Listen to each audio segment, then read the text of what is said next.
वृंदावन मत जाओ। अपने मित्रों के साथ, परिवारजनों के साथ यदि प्रेम प्रीति में डूबना हो तो ये काम करो, वृंदावन मत जाओ। यदि मित्रों के साथ अपने संसार की प्रेम प्रति आनंद उत्सव मनाना है तो वृंदावन मत जाओ। और वृंदावन गए तो जमुना के किनारे में मत जाओ, और जमुना के किनारे में गए तो कहाँ मत जाओ? केशी घाट में, सिंगारबट में अथवा केशी घाट में मत जाओ। यदि कहें हमें तो केशी घाट तक पहुंच ही गए, सिंगारबट में तो पहुंच ही गए, आज तो गए, बोले आगे मत बढ़ो। उसके थोड़ी आगे एक सुंदर मंदिर है। कौन सा मंदिर है? गोविंद देव। कहते मैं गोविंद देव मंदिर में तो आ ही गए। बोले देखो दरवाजा बंद कर दो, गेट बंद हो जाए। बोले क्यों? बोले उस मंदिर में एक धूर्त रहता है। कौन? यही त्रिभंग ललित, मोर पंख धारण करने वाले है। अच्छा, त्रिभंग ललित कहा जाता है, त्रिभंग भंगिमा ललितम है। वो टेढ़े नजरिया, एक बार किसी के ऊपर नजर डाल दिया तो गए हैं, और उनके आंखों से आंख मिला लिया तो क्या होगा? गए हैं। देखो ये बोले संसार न, अरे नहीं संसार अच्छा बोले। पत्नी सुन लिया तो वृंदावन जाने नहीं देंगे है, अथवा पति सुन लिया है, पत्नी को जाने नहीं देंगे, इसलिए सुनाना नहीं है। केवल अपने सुन करके क्या करो? अपने रखो। यदि घर में विवाहिता हो पति के मत सुनाना है, अथवा पत्नी को नहीं तो सब गए। इसलिए कह रहे हैं, बोले क्यों? वो त्रिभंग धारी इतनी सुंदर है। बोले अधर एवं श्रीता। अधर में, अधर किसको कहा जाता है पहले बताओ? अपार लिप्स तक उभार, अधर और उष्ट कहा जाता है। इतने सुंदर लालिमा युक्त होते हैं गोविंद की, इतने सुंदर लालिमा युक्त, रेडिश कलर होता है। एक और इतने सुंदर सॉफ्ट होता है, और उसके बीच में क्या रखते हैं? बंसी धारण करते हैं। एक बार की कथा सुनाता हूं। गोपियां कृष्ण के कहने लगे, एक बंसी के कहने लगे, बंसी तू ये बताओ हमारे प्राणकांत गोविंद की अधरामृत को तुम कैसे पान करते हो? तुम तो पुरुष जाति हो, है? पुरुष जाति के अधिकार नहीं है गोविंद के अधरामृत के पान करें, है? बंसी तुम बताओ, तुम तो पुरुष जाति हो, और हमारे प्राणकांत गोविंद की अधरामृत कैसे पान करते हो? है?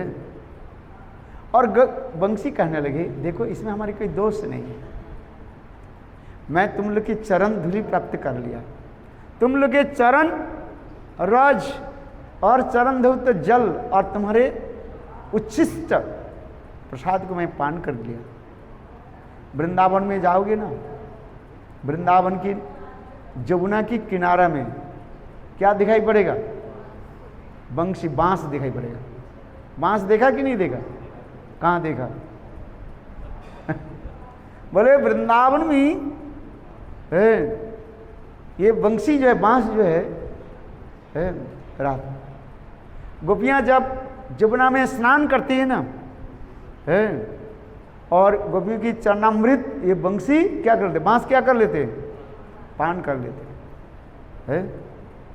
देखो गोपियों की चरण धूल ये बंसी अपने सिर पर धारण कर लेते। बंसी कह रहे, ये गोपियों मैं जो गोविंद के अधरामृत में रहता हूँ, अधर में रहता हूँ, ये तुम लोग की कृपा से, तुम्हारी अधरामृत, तुम्हारी चरणामृत और तुम्हारी उच्छिष्ट प्रसाद ग्रहण कर। भक्ति होती है तीन कारण से भक्ति होती है। भक्त पद धूलियार, भक्त पद जल, भक्त भुक्त शेष, यही तीन साधनेर बल। এই তিন হইতে প্রেমা হয় सर्वशास्त्रे पुकारिया कौन। चैतन्य चरितामृत। किसी को भक्ति करना है तो तीन नियम को पालन कर लो बस। क्या क्या? भक्त की चरण धूलि सिर पर धारण करो, भक्त पद धूलि, और भक्त की चरणामृत पान कर लो। अब तीसरी क्या है? भक्त की उच्छिष्ट जय, महाप्रसाद। कहते ये तो हम तो कितने बार पान किया, कितने बार मैंने भक्त की उच्छिष्ट भी ले लिए है, कुछ हुआ? बोले कुछ नहीं हो रहा, बड़े श्रद्धा से नहीं लिया। दूसरी एक बात है, इसकी इंटरनल मीनिंग समझना चाहिए, अंतर्निहित अर्थ समझना चाहिए है। शास्त्र की व्याख्या दो प्रकार की होता है, एक एक्सटर्नल और दूसरी इंटरनल।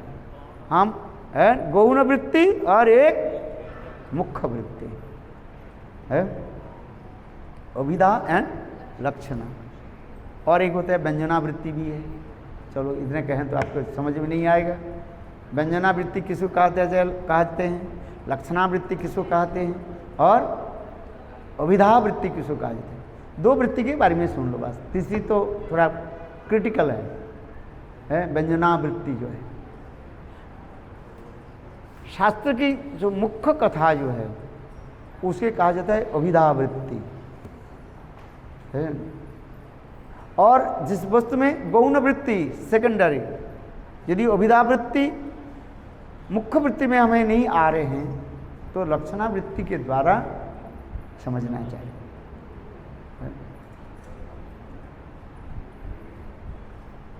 अभी ये तीन जो वस्तु हमें ग्रहण करना है, क्या क्या बताया? नहीं, तीन वस्तु में ग्रहण करना है भक्ति प्राप्ति करने के लिए।